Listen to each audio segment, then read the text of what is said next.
Greetings, I am Pillar Nexus, the Entry Gladiator, today with talking about the Game Store auction for this year, 2025.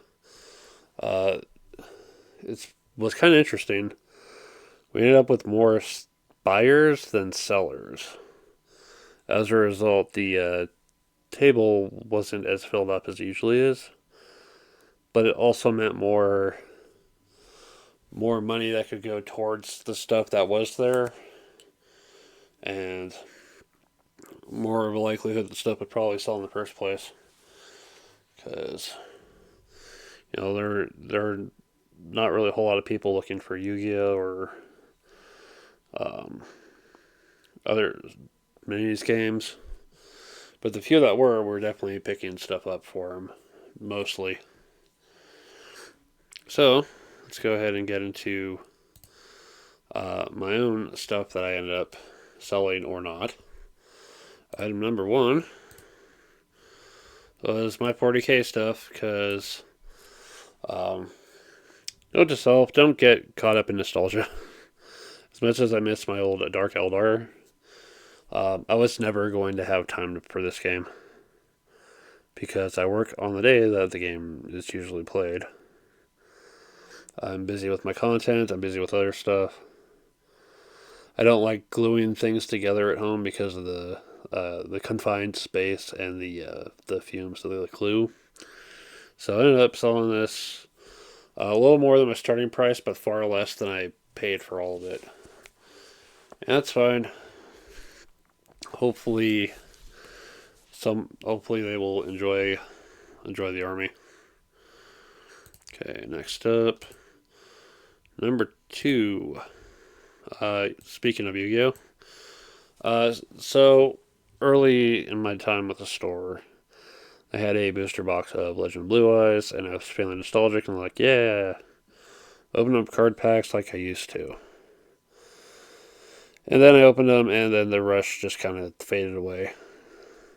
I was never going to get back into playing, that game, especially with a somewhat underwhelming initial set. This is actually like the 25th anniversary reprint stuff, so it's probably not worth much. But these are probably some of the more reasonable standout cards from what I had available. Again, nostalgia will cost you, and it continues to cost me as we go down the list. D&D Chainmail, Morden Guard, i.e. the dwarves. Um, it did sell for more than I started the price at, so yay. Um, it's good to know that metal figures are still in demand, but the fact is the game is long dead, and I don't think I was ever going to get anyone interested in trying it out. Finding the rulebook for this game is hard.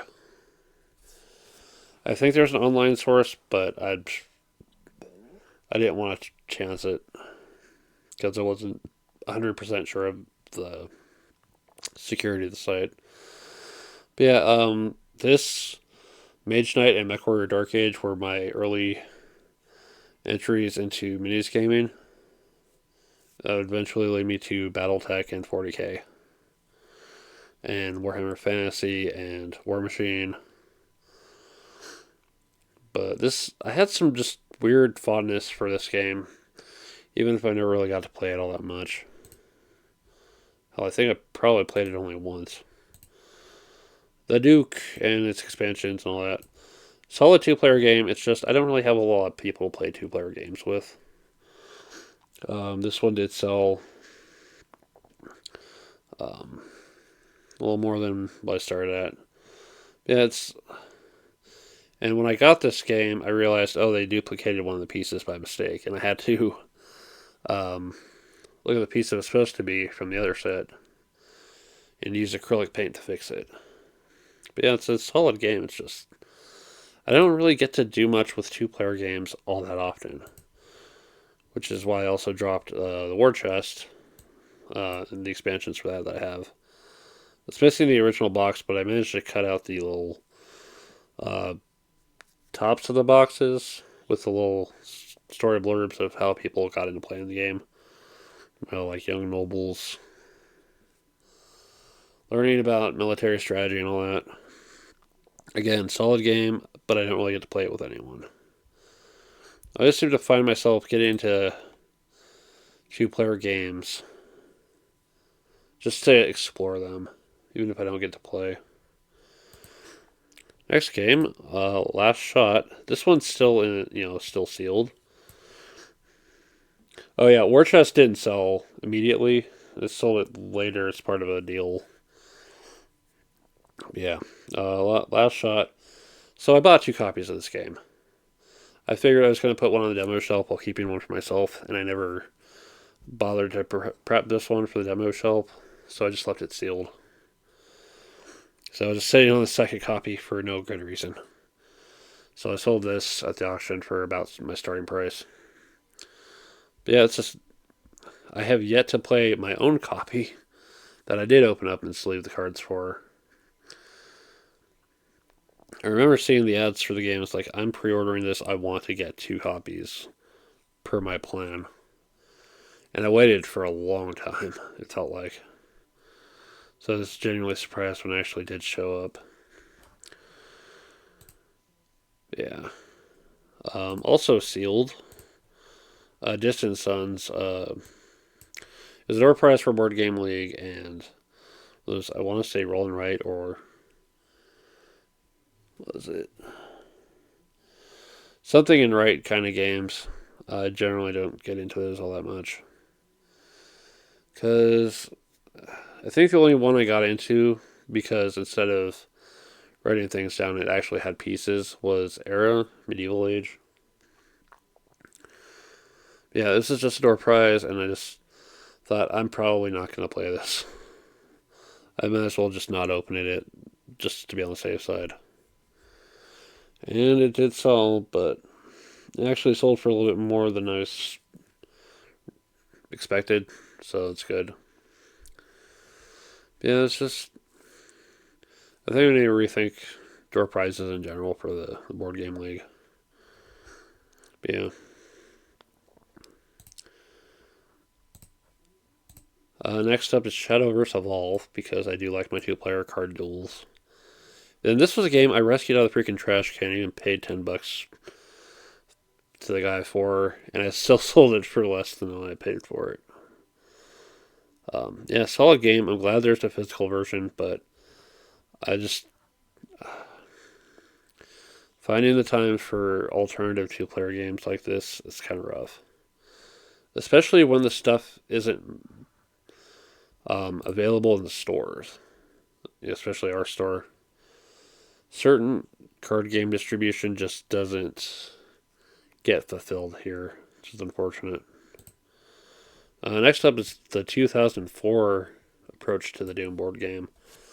It's funny because it's been almost a year since I found this copy, which I found after finding the 2016 Doom board game. I was kind of genuinely surprised on that end.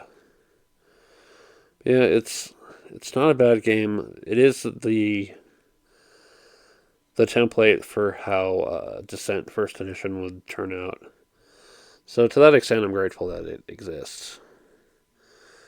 But I think between the 2 Doom games, I'd rather run the 2016 one. But I do like this one enough to have picked it up again anyway. But yeah, that one sold. Flag Dash, which I got off someone by buying them a Red Bull. Sold that for starting price, and that was selling it less than what I paid for it, basically. This was one I didn't get around to covering.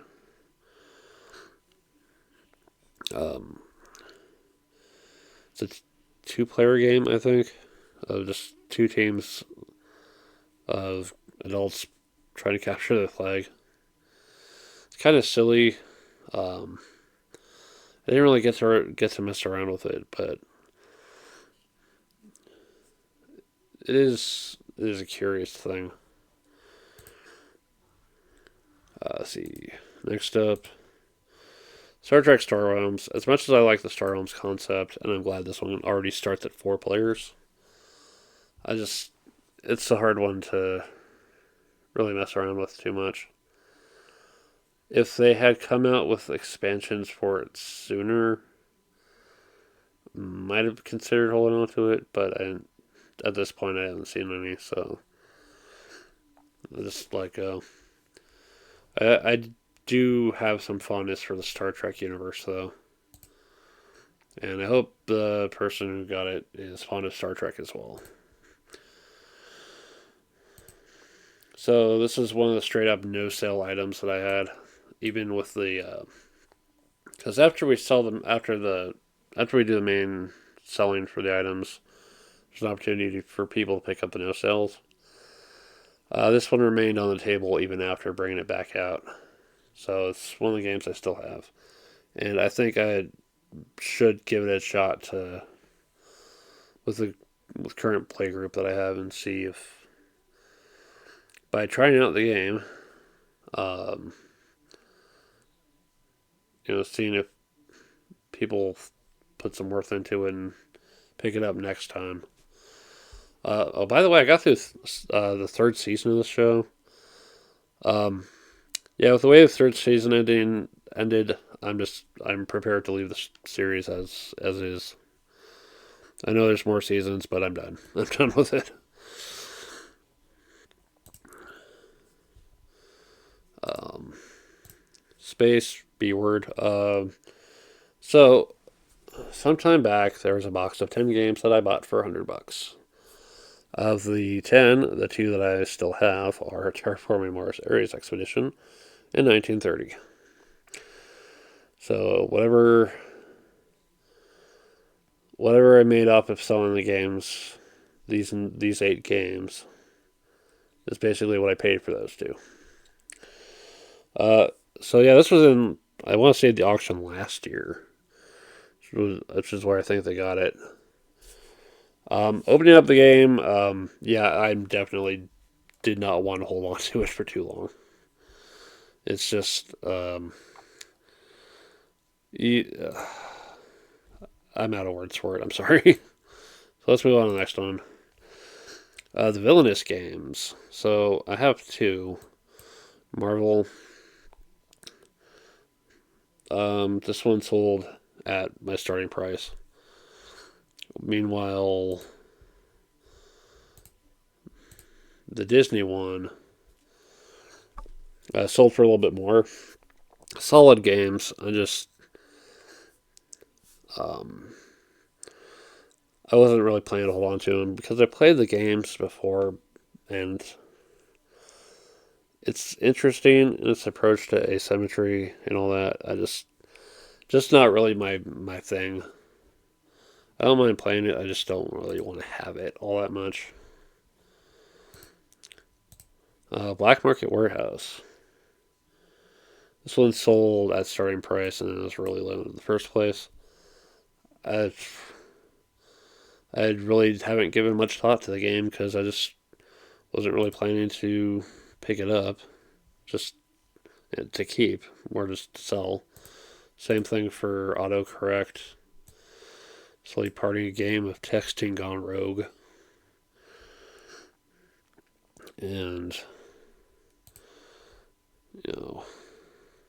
Collide, game of magnets. Between my phone, my TV, and my computer, I'd rather not have too many magnets around. And then Miss Over Carcassonne has actually got a little bit more than I was expecting for my starting price. This one's cooperative. Very curious how to make Carcassonne cooperative when it's a lot of random tile drawing, but someone found a way, that's for sure. So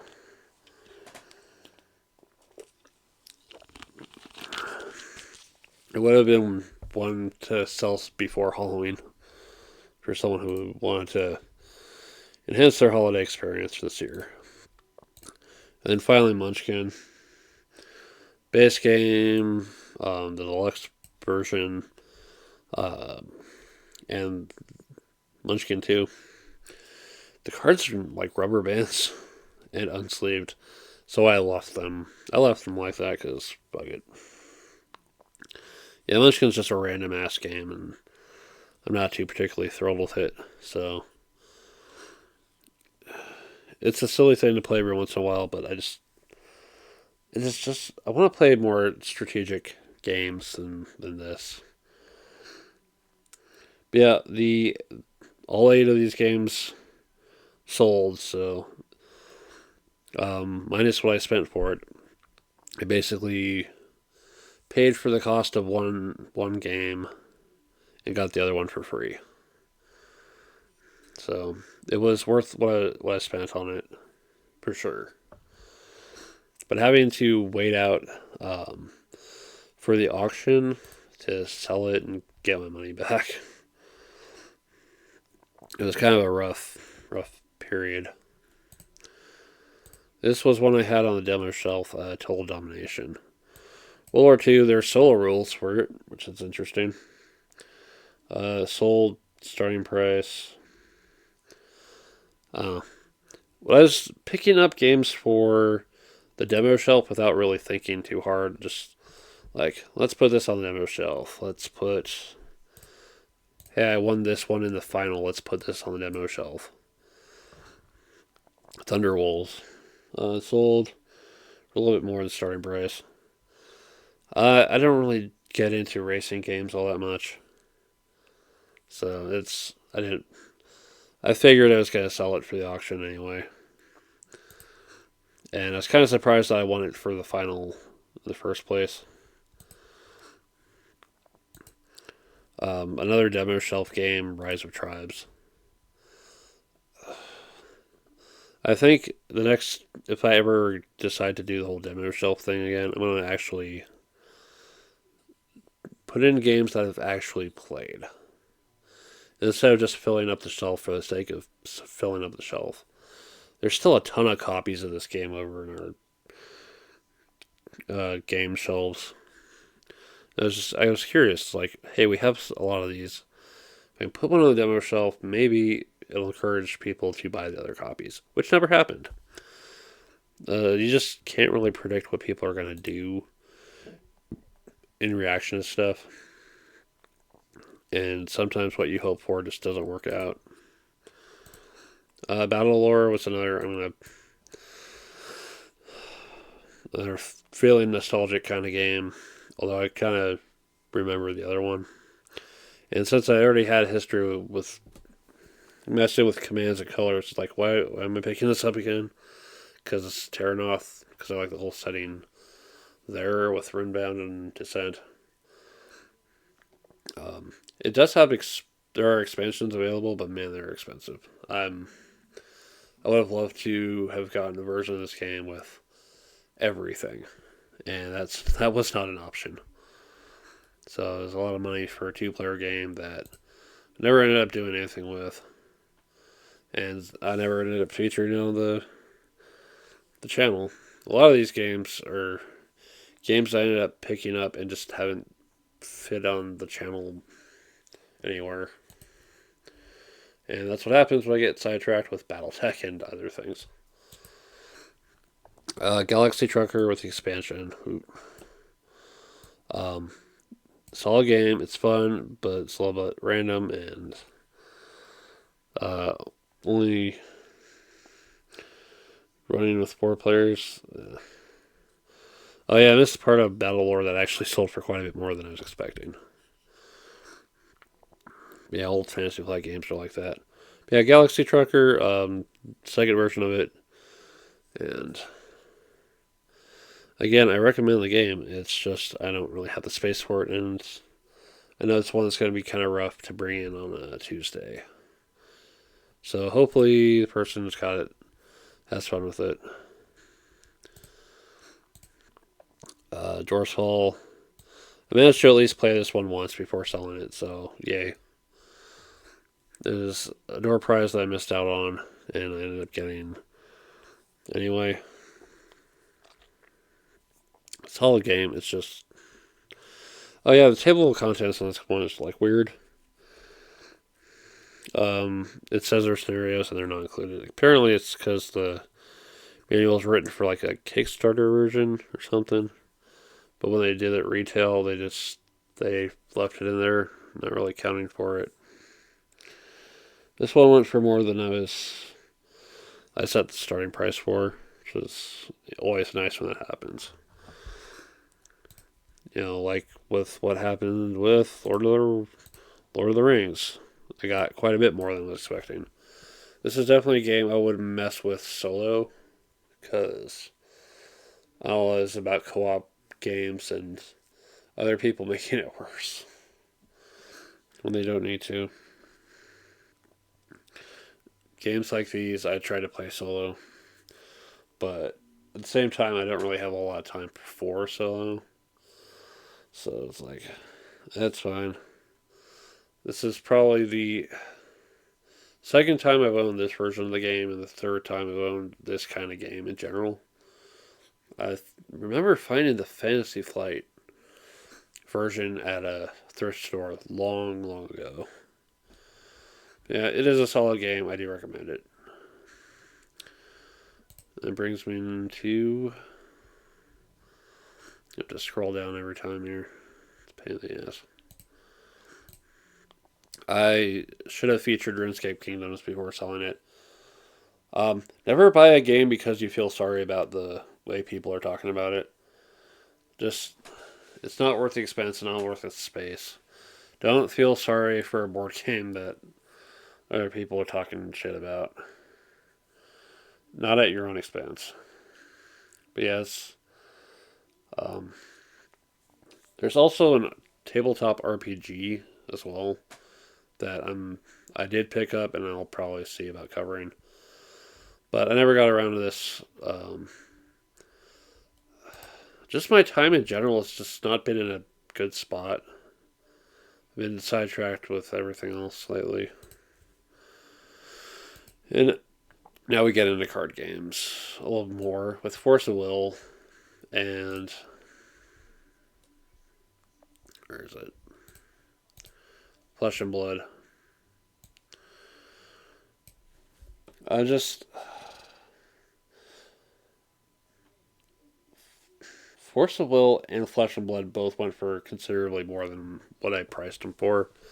It's like, again, I don't have the days to really mess with it. And with the space that they take up, it's like I need to clear more space here. I think the one collectible card game I'm going to definitely hold on to is this Hololive official game, even if I don't get around to playing it with other people. But again, as I've said before, I respect the design for Flesh and Blood. It's just, it doesn't help that there's like nobody to play with here. And Force of Will is okay, but there are certain cracks in the design. That it's kind of hard to ignore. It doesn't help when cards have text that is really tiny to read, which is why, as much as I felt kind of bad about it, I didn't really want to hold on to my Vice Short stuff, because the text on those cards was a real pain in the ass. Halfway through, Jarl. Sorry about the picture quality. Yeah, that one sold at starting price. Again, it's another 2-player game of back and forth, and I don't really have people to mess with for it. It's something I might want to look into later, is just having a 2-player games night. They did it before with Boop, and that was kind of fun. Three Kingdoms, which is 3 players only. That one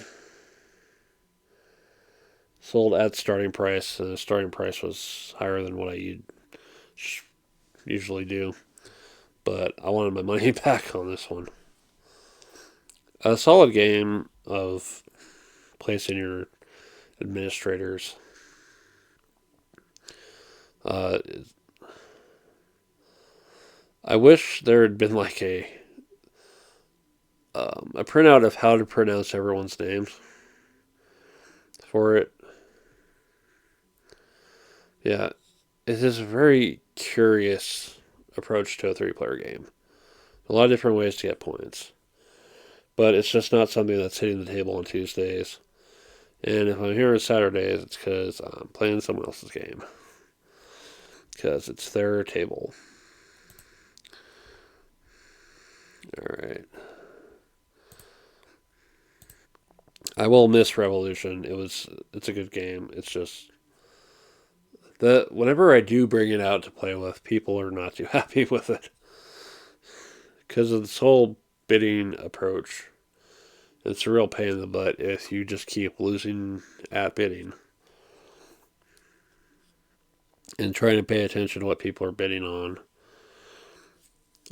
It's rough.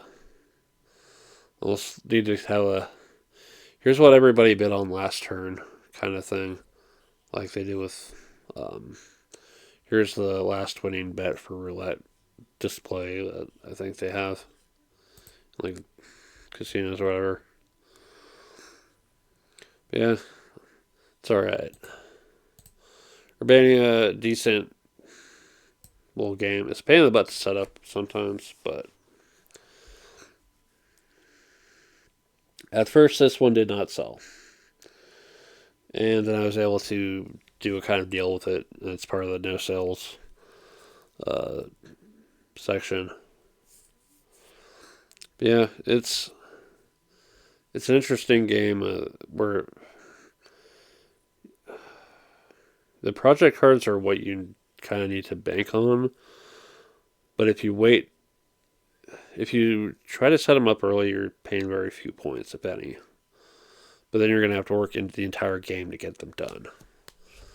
If you try to submit them late, then you're going to miss out on a lot of points.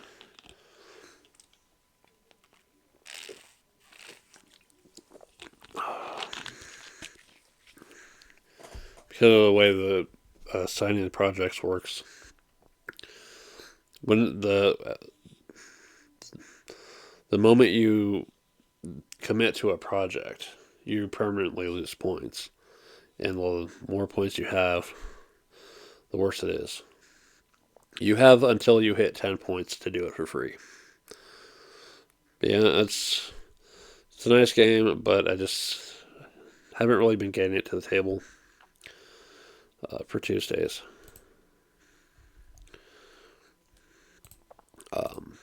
Anima. This is the older edition, and it's in my card box with the old box lids glued to either side. I have the revised edition of Anima with the expansion. So it's like I don't really need the old core anymore.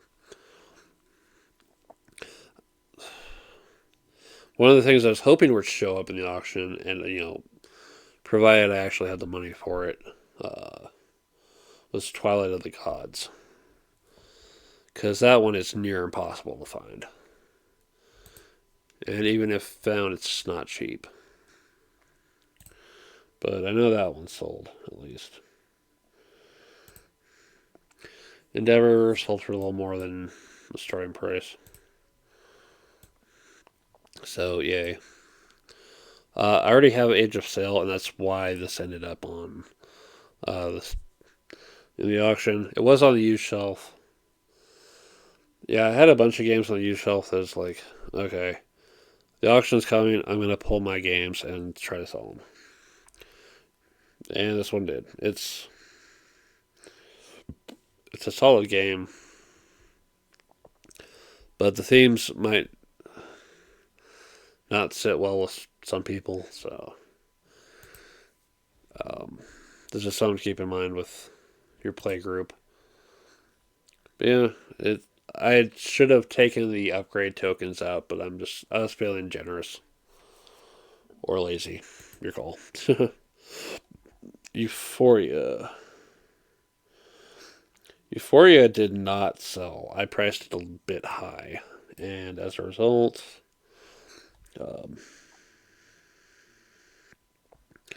It ended up being one of the games I took home.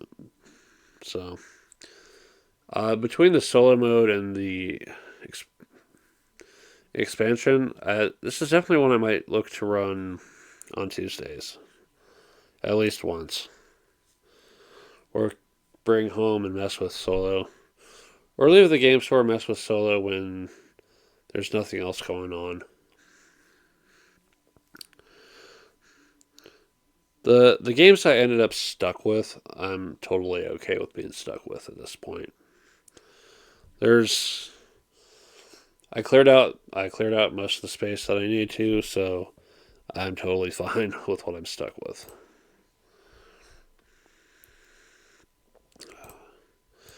Wormspan, at first it didn't sell, but then I'm ended up making a deal with someone, so less than what I was hoping for, but at least it's something. It's a solid game. I do recommend it. It's just again clearing out space, and this one takes a while, so it's like oh. I know at least one other person in our group has the game, so I'm not too worried if I ever miss it. Battlestar Galactica, I'm probably. I know I got at least what the hell is wrong with you from someone who was like when I had it on there for sale. At first, I started the price way high because I spent close to $100 for this game. I'm not letting it go too cheap, but someone asked me what's the lowest I would take, and I said 50. So not as much as I was hoping for, but at least it's something. It's not a bad game. It's just it's rarely going to hit the table, so it's fine. I already got to do my research for it, so I'm settled. Tempest is this was a no sale, and it's again another game I'm stuck with. This one never hit the channel, so this is probably going to hit the channel at some point before the year's over. It's a very weird civ builder kind of game, but because it uses hexagons, I appreciate the fact that it uses hexagons. The When it comes to world building, I like the stuff that uses hexagons more than the square tiles. Um, this seems more sensible to me, I guess. Yeah, this is just an odd one. It's funny because the War Frog label was still in the back when they've since moved on to Tree Frog. 20th Century was another one I got stuck with. This is another one that was on the used shelf that I had. I love the game. I thought I was gonna need to sell it and make some money, but you know what? I'll accept being stuck with it this time around. This is probably my third time owning the game, so not selling it. I guess it worked out. Definitely one for Tuesdays. The Witcher Old World. It's it's a long game. It's a hard one to bring out on Tuesdays, and it's a big space sucking board game. So it's sold for the moderately high price I started it at. So there's also a ton of expansions. Like I don't want to have to keep up with all those. I don't want to have to try to hunt them down and spend the money and get the right card sleeves. I'm good. Although if the version with the actual miniatures for the monsters ever pops up, I might reconsider. Well, we're to the RPG streak. Um, Selling the RPG books in my collection has probably gone the best out of just overall in terms of selling stuff. Fiasco, it's a wild ass game. AD&D. I remember someone was saying they're really freaking happy to find it because they were looking for it everywhere. Um, L5R. There's a newer version with uh, proprietary dice. I I don't know if I want to pick it up, but I am curious.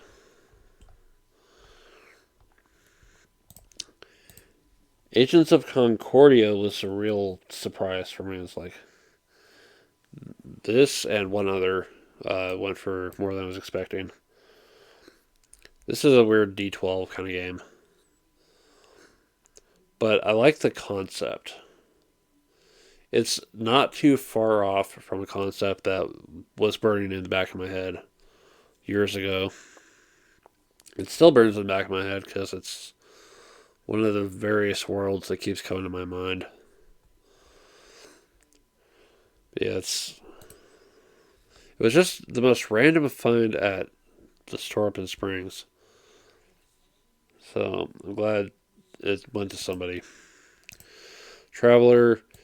People keep talking about it's the dying character creation game. I'm not sure if this version did away with that. I think so. Um, but I'm sure it's not too hard to just mod it in anyway. Then finally, on the RPG end for the moment, Dark Souls.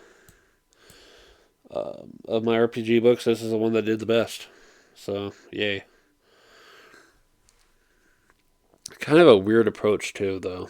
Yeah, it's 5e compatible. It's just position as life point. It's a weird thing to think about. Unless you're looking at like a tactical approach to things like chess and knowing that something king's in checkmate, thinking about it like that. I don't know. Yeah, RPG books were definitely the thing to bring this year, as well as dice. But I didn't sell any dice. I should at some point. Back to card games for a moment. Eve the Second Genesis. I actually got to sell it this year, so yay. It was one of the games I got stuck with last year. But yeah, boosters for the game are near impossible to find. And with no boosters means no customization. With no customization, or limited customization just by mixing cards between the two decks, or the two sets. And Eve has this weird approach of certain cards are restricted to certain factions. Some things can only be used by one faction, some can be used by all but one faction. Some are universal. But yeah, the person who got it, I know who got it, and if I have time, I'd like to play the game with them and see what they think about it. L5R was an initial no sale that ended up in the deal that I did with someone else. What else?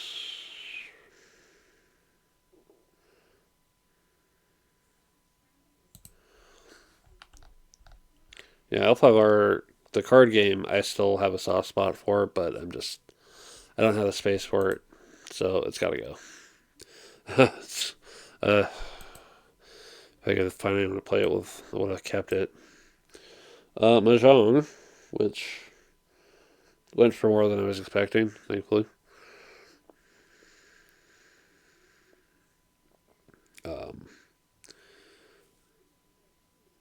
yeah, so the set that I assembled in the plastic container, none of the flowers or seasons or jokers. It's just the suits, the dragons, the winds. That's it. I've my idea was everything else is superfluous from that. It's just got to have that core stuff, and it's good. Yeah, this is another one I didn't really get around to featuring on the channel. It's another one of the, I kind of want to study it more in terms of odds and all that. It's one of the more confusing games I've looked at. It's like, is like, what are the standards for building your hand? I know there's like only very specific hands work, but I think there's like a template of, you know, this and that and these other things. If I knew, you know, well, what's acceptable on that end, might have might have given it one more shot, I guess. Uh, I think when it comes to 4 player random stuff like that kind of games, the game I miss playing is Pinochle. Anyway, game related but not a game. The book of the 100 best hobby games. So this is not a ranking. This book is not a ranking. It is 100 separate essays on what certain people think of certain games. And it's really interesting to read through. A lot of people from different parts of the gaming world, tabletop gaming, even some video gaming. It is from 2007. So if you're curious about how things were back then, it's definitely worth picking up. I found it at a thrift store and basically sold it for about what I paid for it. Probably less. It's fine. I just hope the person who got it will enjoy reading it and maybe look up those games on their time. Briefly back to RPGs for the Pathfinder Core rulebook. This is the smaller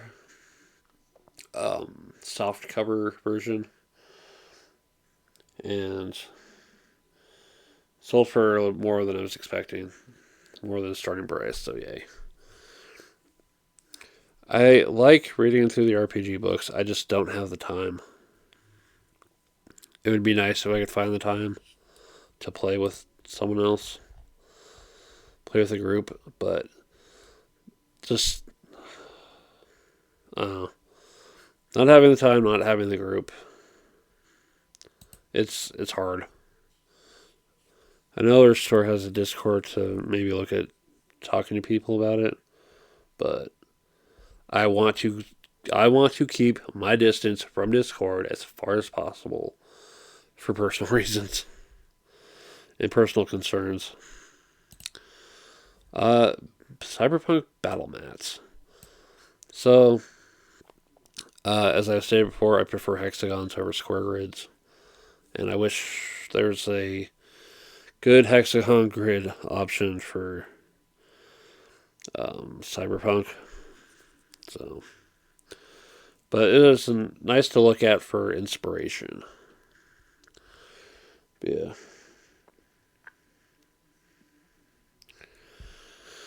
All right.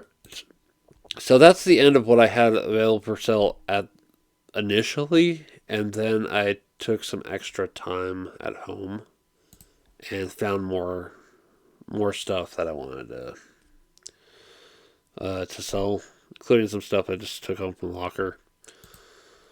Cypher, a love letter like card game for up to 4 players, very cyberpunky.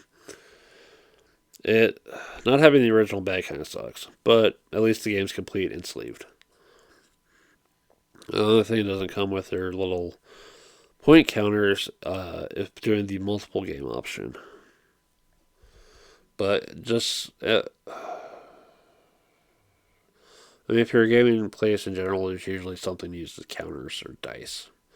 Keep track of who's won how many games for the session.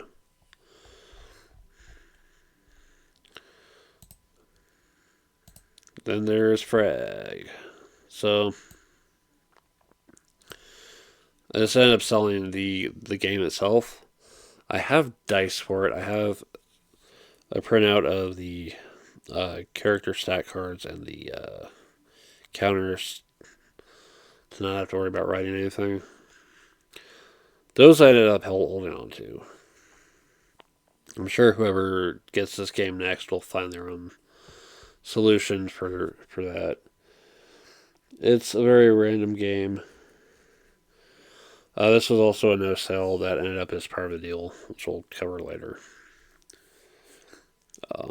I think when it comes to the multiplayer shooter on the tabletop, Adrenaline is hard to beat, honestly. The frag is just too much dice rolling. But it is the kind of atmosphere that's fun. So I can't hate it too much.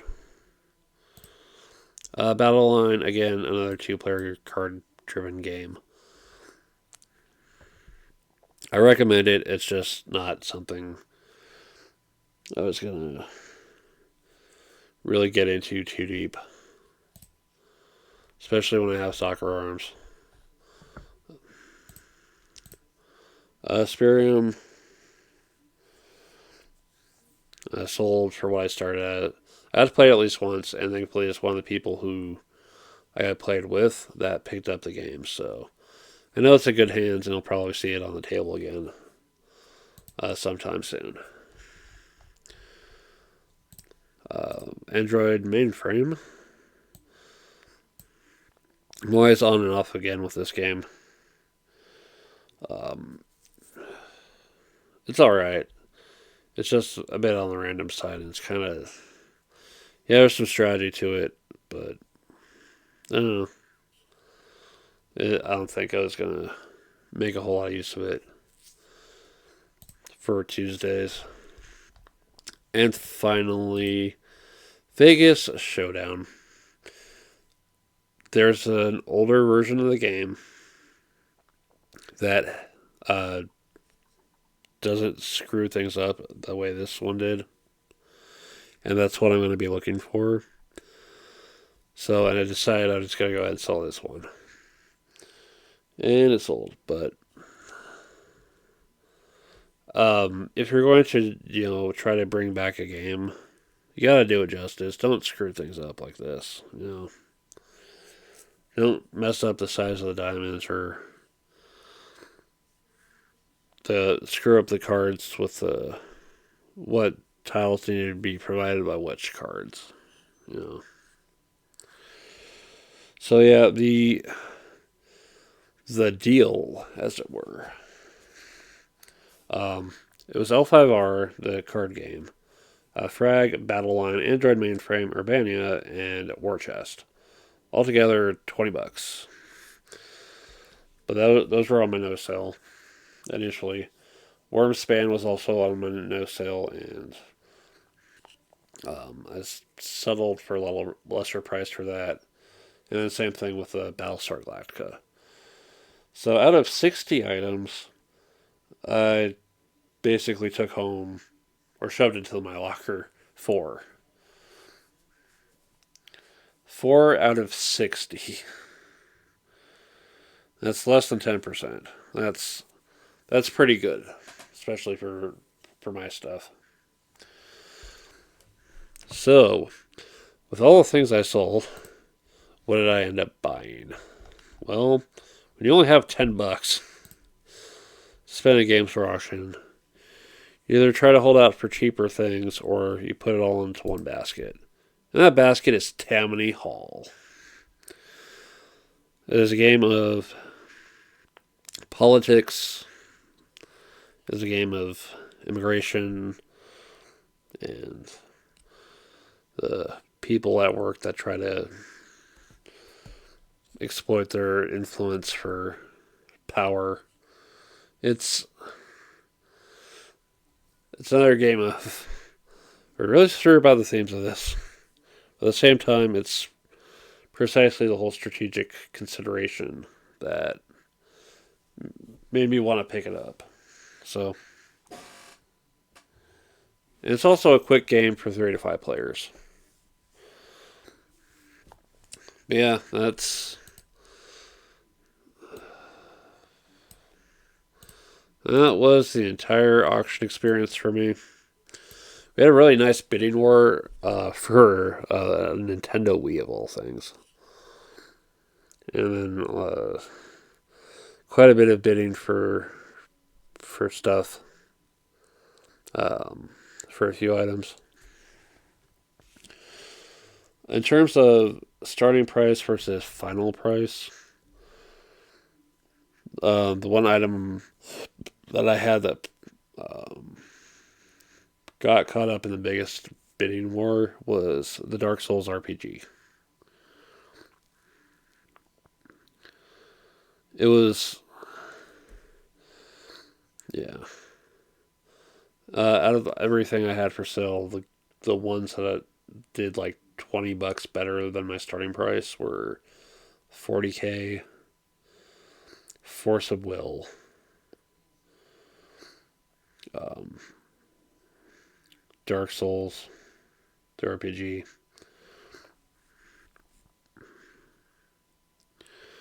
I had a number of games that I ended up settling for less, and it's fine. But overall, it was an entertaining experience of some impromptu comedy on the part of our auctioneer.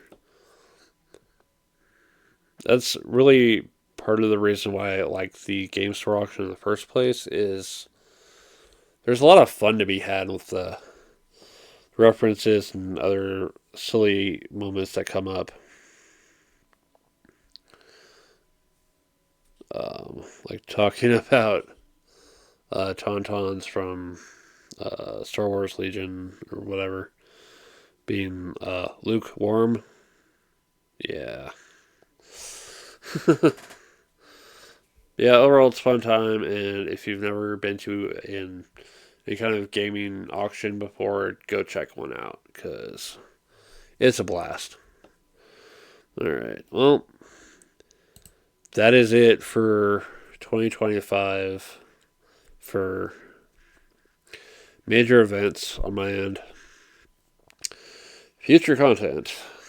Pillarless tabletop games episodes for a lot of the games I've picked up, still have and haven't featured yet. So Tammany Hall, Tempest, um,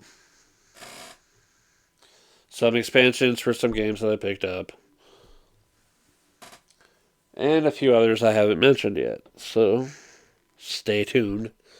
Thank you very much for watching. This has been Pillar Nexus, the Ancient Gladiator, and I will see you all somewhere in the future. May I be less busy that I can provide more content for y'all. And thank you all for the support on the short for the game store auction. Holy crap. That is the best I've ever done on one thing in one day. Thank you all. Have a good night, day, whatever. Enjoy your extra hour of sleep, and we'll see you next time.